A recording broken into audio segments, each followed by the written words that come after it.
Amen. Manero. Ndikuimba 117. Amen.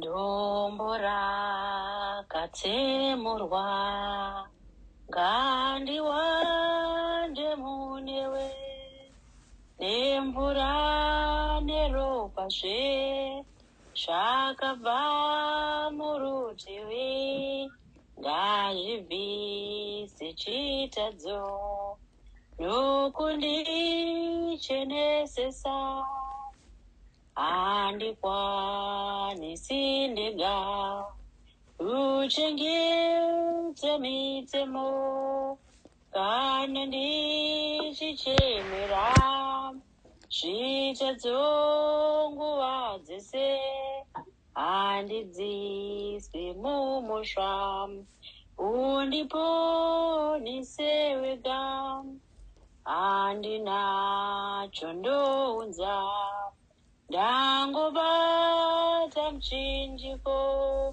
handina simba ndega ndiwe unoyamura ndauya ndine tsvina ndisuke muponesi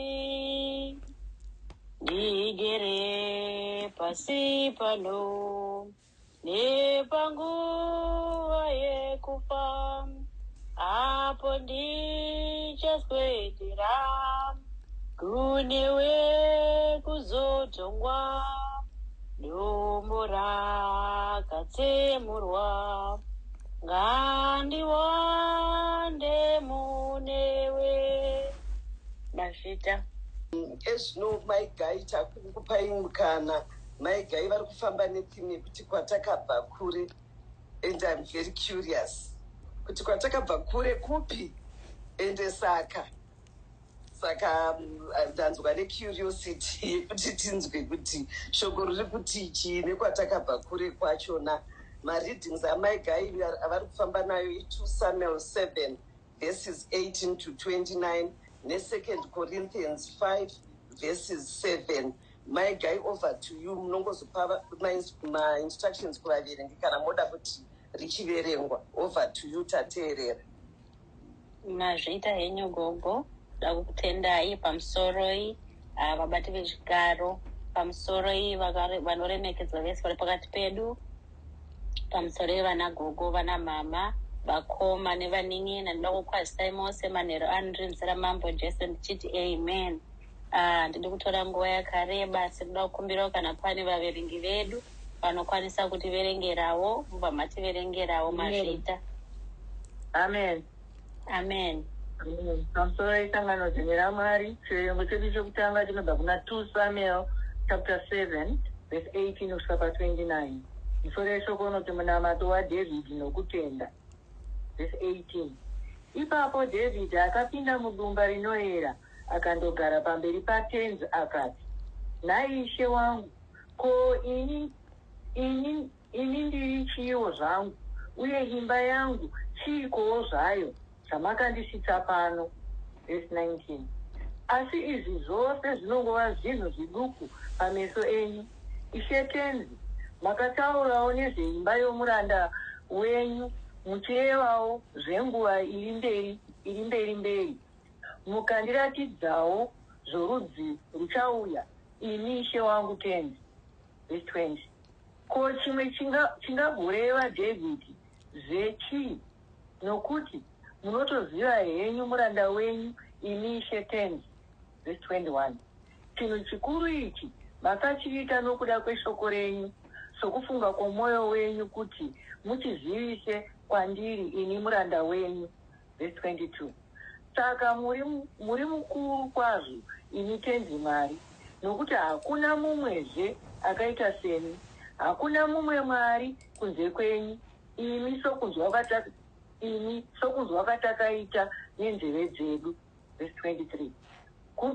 Kuno rumwe rudzi rupizve panyika rwakaita sevanhu venyu vaIsraeri, vakandodzikinurwa naMwari kuti vagova vanhu vake, kuti zita rake rigokurumbira, uye agoitira vanhu vake ivavo zvinhu zvikuru nokuitira nyika zvinhu zvinotyisa vanhu venyu vamakazvidzikinurira muIjipiti, muchivabvisa pakati pevahedheni navamwari vavo.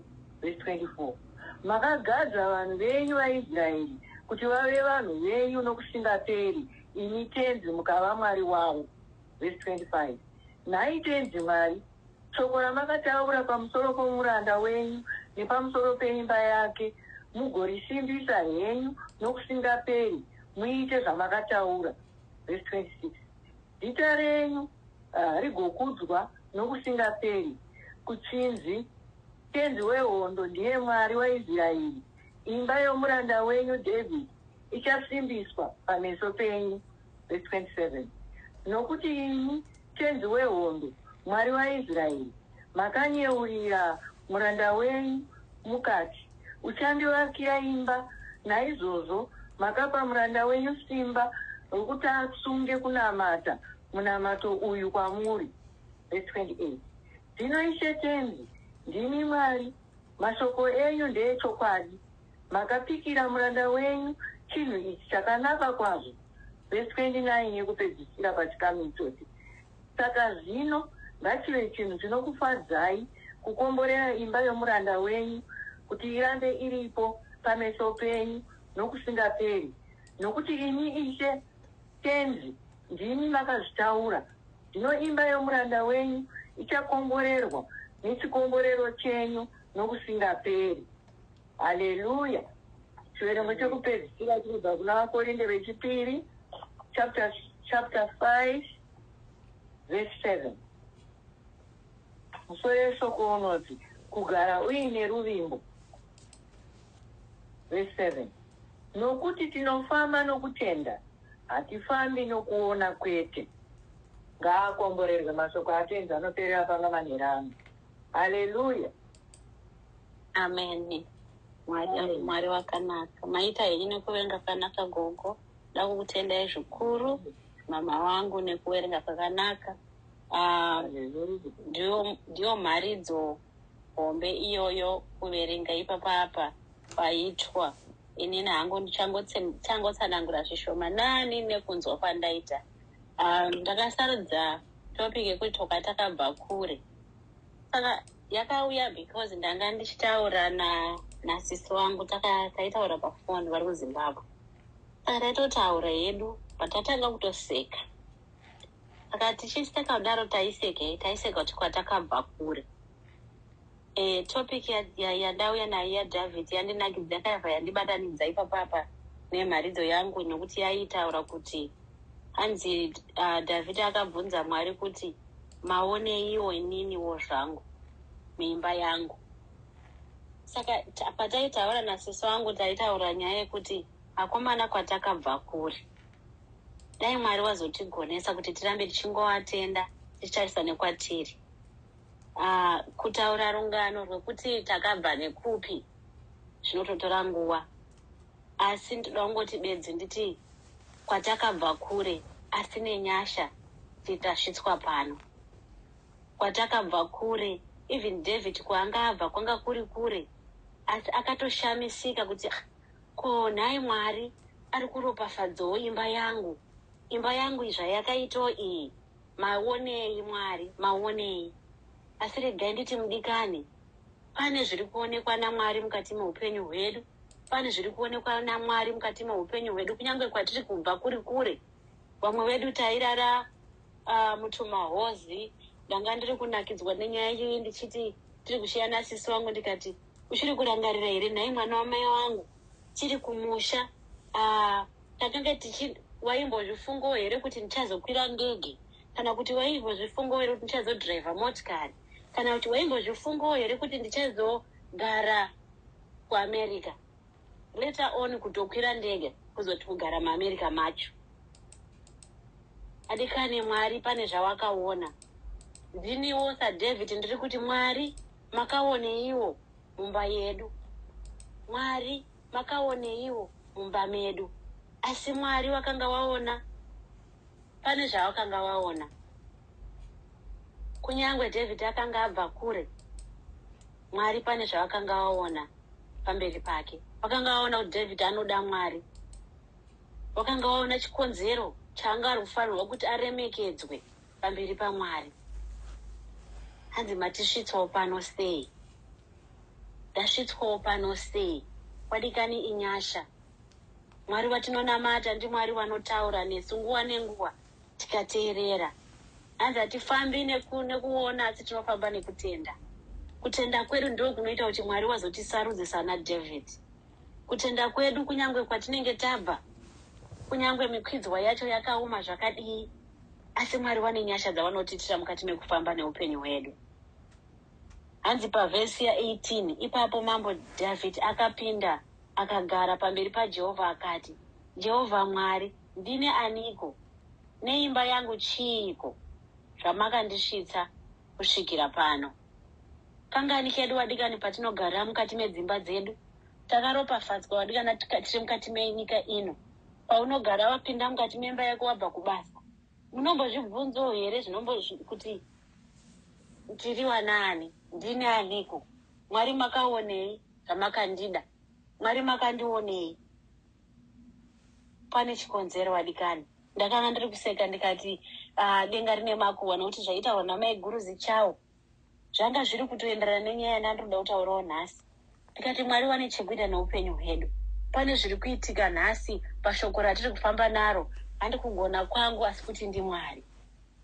Zvizhinji zvaitaurwa namai Guru nezuro zvanga zvakaenderana nezvandandikuda kutaura, zvokuti ndakatoti ndikati Mwari watotaura kudhara, Mwari watopindira mukati mazviri. Mwari ngawatiitire zvakanaka wadikani. Tiregere kutibvunze kuti Mwari makationewo, hanzi Mwari makaonei pamusoro peupenyu hwedu.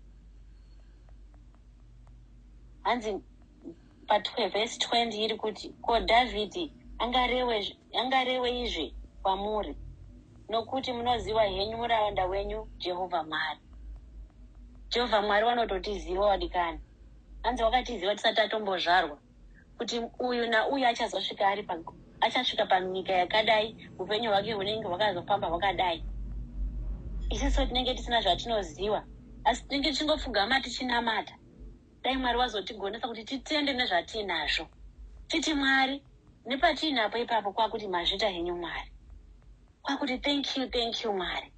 Nokuti Mwari vanoramba vachingotiitira nyasha nguva nenguva. Kubva mukudhonzerana magumbezi takarara pamubhedha tiri 10-10 tichidhonzerana magumbezi, kusvika zvino takurara mumaking nemaqueen beds. Magumbezi tiri kupashukira, chikafu mufriji tiri kuita kurasa, wadikani kwatakabva nako kure. Mwari wari kutiitira zvakanaka. Mwari wari kutinzwira tsitsi. Mwari wari kutipinda mudzimba dzedu sekupinda kwawakaita muimba yaDhavhidhi. Iye anga ari kutozviona kuti handina kukodzera, asi Mwari wakamuita kuti akodzere. Hanzi Mwari wanoropafadza zvakasvidzika nezvakashoreka. Pazvinenge zvaakushoreka paye pane zvinenge zviri kuda kuitwa nedenga. Mwari ngatidai tikaramba tichinamata Mwari, Mwari wanoramba wachitisimudzira. Nokuda kweshoko ravo rinotaura kuti hatifambi nekuona, asi tinofamba nenyasha, tinofamba nefaith. Dai Mwari watibvisira fiye mukati meupenyu hwedu, pakuziva kuti kuropafadza kwaakaita Dhavhidhi nemba yake ndokuropafadza kwachaitawo imba yedu. Kunyangwe kwatakabva kure tine mahistory edu, asi Mwari wari kutiropafadza. Hanzi nevanoimba vachiti, wadzidzei waonei pakufamba nemweya, pakufamba nemweya, iwe wadzidzei waonei pakufamba nemweya, pakufamba nemweya. Hanzi patinenge tiri kufamba nemweya tinozoshamisika Mwari wakuropafadza vana vedu, tinozoshamisika Mwari wakutipa mapromotion mumabasa edu, tinozoshamisika zvinhu zvedu zvakufambika, kwakutozotibvunza mubvunzo wekuti asi Mwari makanga maoneiko?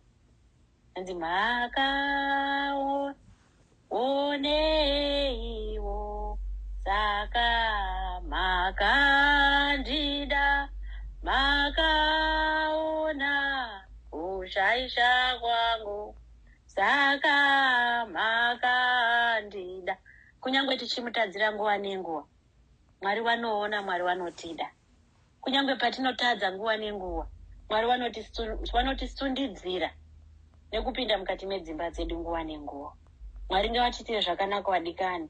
Hanzi rudzi rwedu rwakatoropafadzwa. Tiri pakati pemablessings vadikani.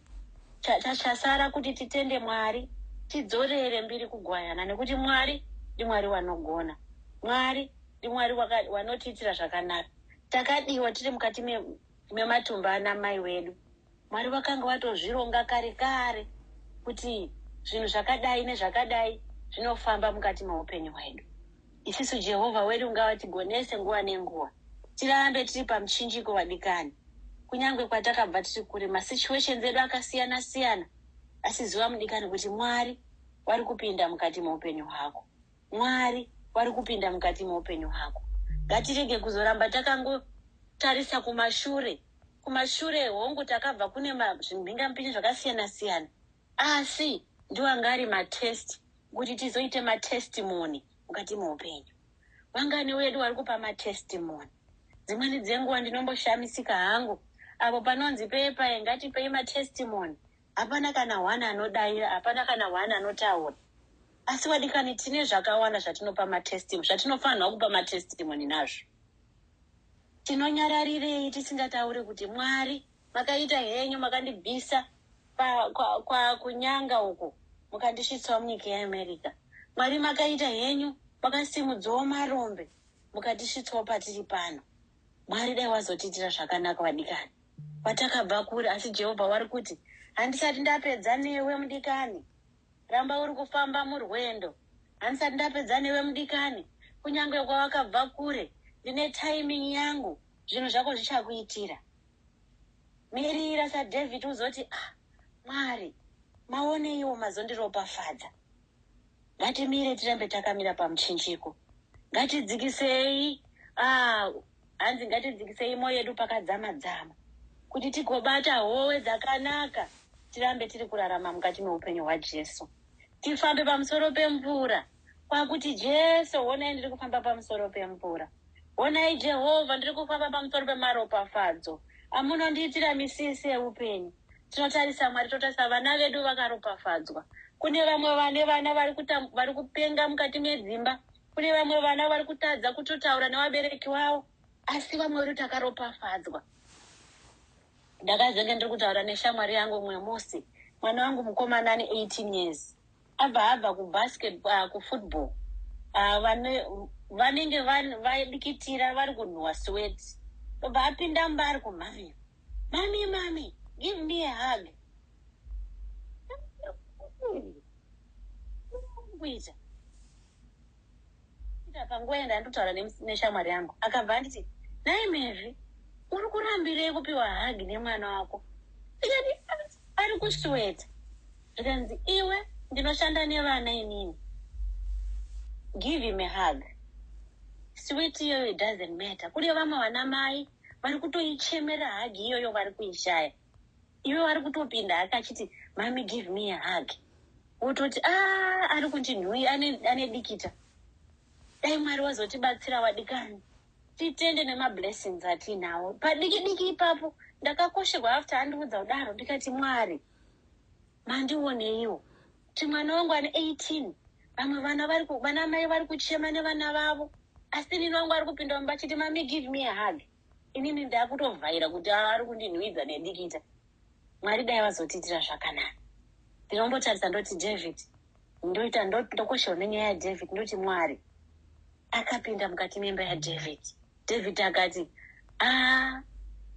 how is this happening? This is not happening. Mumbawo mangu here muri kupindwa naJesu.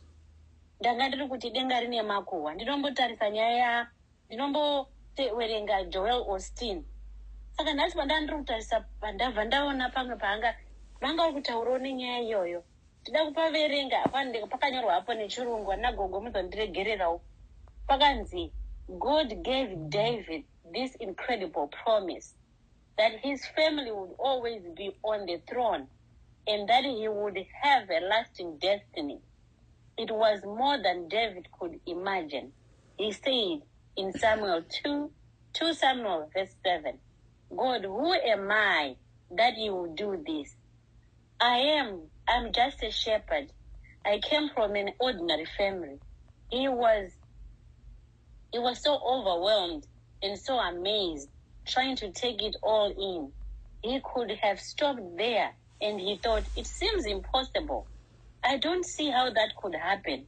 But David understood that he had to get in agreement with God. The only promises that will come to pass in your life are the promise that you let take root. David said in verse 25, Lord of Israel, since you have declared this to me, I am bold enough to pray. God, do what you promised concerning my family. He was saying, this seems far out, but God, since you said it, I'm in agreement. Let it happen. Inyai imwe chete yatawerenga iri muchirungu. Asi ndonyaya imwe chete iri kutaurwa kuti David akaita overwhelmed, akashamisika kuti zvinoitika sei zviri kutaurwa naMwari kuzi your family would have an everlasting destiny. Iwe uri kufunga kuti akomana kwandakabva nako kure, asi Mwari vari kuti your family will have an everlasting destiny. Honai kwatasvitswa. Hanzi naDavid, kana zvakadaro Mwari, again ndiwe in agreement nemi, nekuti zvamataura hapana zvinorambika. Abva aziva kuti why am I arguing naMwari? Mwari vari kundiudza kuti zvanhu zviri kuitika mukati meupenyu hwako zvinoitika nokuti ndinenge ndinewe pasaidhi newe. David akazosvika pakuzvibvumira ega kuti chero zvisingabvumike panyama, asi regai ndizvibvume mukati memweya kuti kunyange kwandakabva kure ndasvitswa pachidanho chimwe nachimwe. Honaiona mevhi tiri muAmerica, tiri kudhiraivhawo motikari, takutotaurawo chirungu. Ndaiseka naDr Stem the other day, wazi kutotofirifiri chirungu mevhi. Tana kwatakabva kure, asi Mwari wanoita the impossible possible. Hanzi kana wati yesi, hapana chinoramba. Kana dhoo ravhurika, hapana anorivhara. Munhu wenyama chaiye haakwanise kurivhara. Chedu badzi kuva in agreement naMwari. Kuti Mwari zvamataura ndazvinzwa, regai ndichifambe nemi. Kuti Mwari zvandataura nemi ndazvinzwa, denga ngarindiitire zvakanaka. Jehovha wari mufudzi wedu. Ndinokosherwa nerumbo runoti, I have a very big God, a very big God, oh. He's always on my right, he's always on my left, a very big God. Kutaedza yedu kumunamata Mwari. Tinaye Mwari muhombe, Mwari vanorarama nesu, Mwari vanofamba nesu, Mwari vanosandura masituation. Situation yaDavid yakashandurwa, imba yake yanga yakashoreka. Imba yaani panguva ino yakashoreka wadikani, asi Mwari vari kushandura masituation. Chii chatiri kufamba through mukati meupenyu hwedu, but we know kuti Mwari vanoshandura masituation. Mwari wedu ndi Mwari vanogona. Mwari wedu ndi Mwari wane hanya nesu. Ngatiwei in agreement. Ngatiwei nekutenda, nekubvuma kuti Mwari, thank you.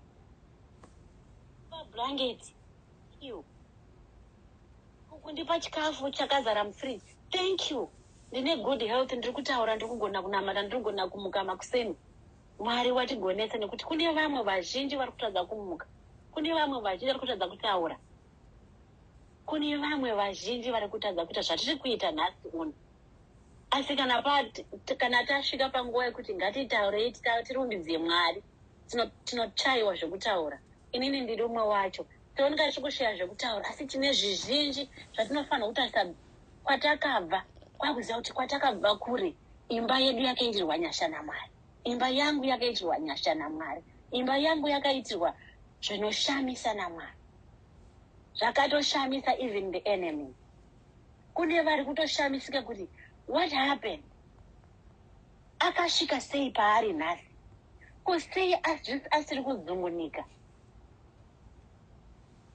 Obva wataura ndinoshamiswa naIshe Jesu, wandiregerera zvitema zvangu, wandibhabhatidza ndomweya mutsvene inoshamiswa kwazvo. Kushamiswa, and even the enemy anoshamiswa. Mwari wanenge wachitira zvakanaka. Denga rine nyasha wadikani. Hanzi apo unenge uri kuitirwa zvakanaka, Satani anenge ari kumira-mirawo newe. Ngatirambei tiri kufamba tichinamata Mambo Jesu, nekuti Mambo Jesu ndimwari wanogona. Mambo Jesu ndimwari wanoshandura masituation. Mambo Jesu ndimwari vanopinda mukati medzimba dzedu tisingazvifungire. Mambo Jesu vanopinda mumasituation edu tisingazvifungire. Hanzi patinogumira ndo pavanotangira. Ngatinamate tichidaidzira fire wadikani kuti Satani anyare. Kuti tikunde Satani, tinofanira kusimudza fire pamberi paMwari. Tinofanira kunamata zvine mutsindo. Tinofanira kusimba tiri pamuchinjiko kuti Jehovha ndiye mufudzi wedu. Jehovha ndiye anofamba nesu misi yese yeupenyu. Jehovha ndiye anotiitira zvakanaka apo tinenge tiri kutadza kuziva, pazvinenge tine maconfusion anenge ari kumboitika. Satani anenge ari kumbomira-mira. Ndanga ndiri kunzwa imwe testimony. Pane zvakanga zviri kuitika mukati meupenyu hwedu, asi Jehovha wanenge wari kupindira mazviri. Vanhu vanenge vari kutarisa kuti ko vana ava vari kurarama sei? Ko vana ava musha wavo uri kuramba uri kupfumbira sei? Kune hama neshamwari dzakatipoteredza, maneighbors vanenge vachitonyunyuta kutotadza kurara. Toshaya kuti tivakanganisire sei vana ava? Tivakanganisire sei zvinhu zvavo mukati meupenyu? Asi vari kukanganwa kuti takaitirwa nyasha. Jesu vakapinda mumba medu. Jesu vakaona, vakati Jehovha, vakapinda vakafamba mukati meupenyu hwedu. Vakapinda mapindiro avakaita mumba maDavid. Vakasimudzira zvanga zvakashoreka.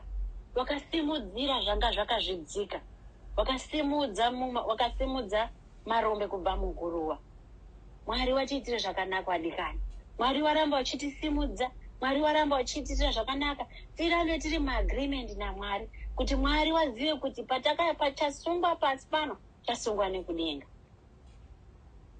Pawavhara Jehovha hapana anovhura. Pawavhura Jehovha hapana anovhara. Mudikani, ziva kwawakabva. Mudikani, ziva nhoroondo yako. Asi wobva waziva kuti Mwari wakakuda kunyange wanga usina chaunacho. Mwari wakaona kunaka kwako mukati memwoyo wako. Mwari wakaona imba yako wakaisarudza pakati pedzimba dzose. Wakati uyu ndiye wangu uyu. Ngatifambei muchiKristu wadikani. Tiragere kufamba nekuona asi tikufamba nekutenda. Nekuti Jehovha ndi Jehovha wanoshamisa. Nekuti Jehovha ndi Jehovha wanotigonera. Pazvinokurwadza ugama unamata. Pazvinorema ugama unamata. Nekuti Jesu ndiro dombo redu. Ndiro dombo redu ratinohwanda misi yese yeupenyu hwedu. Daniel akaita agreement naMwari. Nemhuri yake ikaropafadzwa. Iwe neni takaita agreement naMwari. Mhuri dzedu dziri kuropafadzwa. Kunyangwe usati tasvika pamadestination atiri kuda kuti tisvike. Mwari wane timing yawo. Ngatimirirei tione timing yaMwari. Ngatimirirei tiri panzvimbo. Tisazungunuswa semusambangwena unorigwa. Asi ngatizomuke kana tarigwa. Tiregere kuramba takarara. Tisimuke titi Mwari makatendeka. Mwari upenyu hwangu ndinohuisa mukati memaoko enyu. Nokuti ndimi Jehovha weminana. Baba munotigonera nguva nenguva. Tiri tega hatigone. Tinongoda kufamba nesimba remweya mutsvene. Dai Mwari watiitira zvakanaka. Wavake ruzhowa rwemasvingo eJeriko mukati medzimba dzedu, mukati memabasa edu, mukati mezvatinochemera. Watisasa neropa regwayana kuti tifambe tiri mukati meropa raMambo Jesu. Tiratidzwe dzakarurama. Tifambe muchiedza. Tifambe takasununguka. Pakutozvirova dundundu. Kuti nini wangu Jesu, I have a very big God. Pakuzvirova dundundu. Kuti wangu Mwari muhombe. Mudikani wangu Mwari muhombe. Kunyangwe paunenge uri kufamba mukati medutu rinorema. Rinomboitika mukati meupenyu. Asi ngatizive kuti Mwari wane chekuita neupenyu hwedu. Tiri munyasha. Ngatizopei kutenda mukati meupenyu nekuti kwatakabva kure. Ngatizopei kutenda kuti Mwari ndine agreement nemi. Makaita henyu makasarudzawo imba yangu, even yange asina kufanira. Makaita henyu makasarudzawo wana wangu, even vanga vasina kufanira. Makaita henyu makandipawo ana mai nana baba vanonamata. Makaita henyu makandipawo shamwari dzerwendo. Baba Mwari, ngatidzorerei mbiri kugwayana. Titende Mwari nekuti kwatakabva kure. Tikatarisa nhoroondo dzedu, ngatitendei Mwari wadikana. David akazosvika pakuti Mwari maita henyu, regai ndiwe neagreement neni. Even ndo zviri kuoneka pafesi yedu yenyama kuti zviri impossible, pafesi yemweya zviri possible nekuti Mwari watisarudza. Mazvita henyu, regai ndidzorere mbiri nguva iyi kune wandipa. Mashoko angu anhasi ndinoti aperera ipapa. Jesu Kristu tenzi wedu. Amen. Taidziwa nepinyasha dzokunzi vana vaMwari. Taidziwa nepinyasha dzokunzi vana vaMwari. Taidziwa nepinyasha dzokunzi vana vaMwari. Ngakudzwe. Wow. Maigai ndikunzwa kuda kuchema pano pandiri. Ndikungonzwa kuda kungochema because matirangaridza zvakawanda and handifunga handisi ndega. Handisi kuda kutombotora nguva yevazhinji. Handisho vakawanda vane zvekuda kutaura pano. And ndaona vakoma vapinda.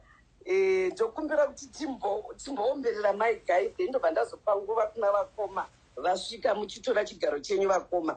Ngatimbobvai pamute tiomberere shoko rauya rakasimba ratiyeuchidza kuti kwatakabva kwanga kusiri nyore ende hakusi kugona asi kuti dzingori nyasha. Tanga takazvidzika but Mwari ndiMwari vanotida, vanosimudza marombe kubva muguruva. Marombe avakazvidzika vachiasimudza kubva muguruva, vachagadzika pamachinda anoremekedzeka muAmerica nemuCanada. Ini Mwari mwe akadai tomitira chiko. Ngatitendei toko vasikana, ngatitendei.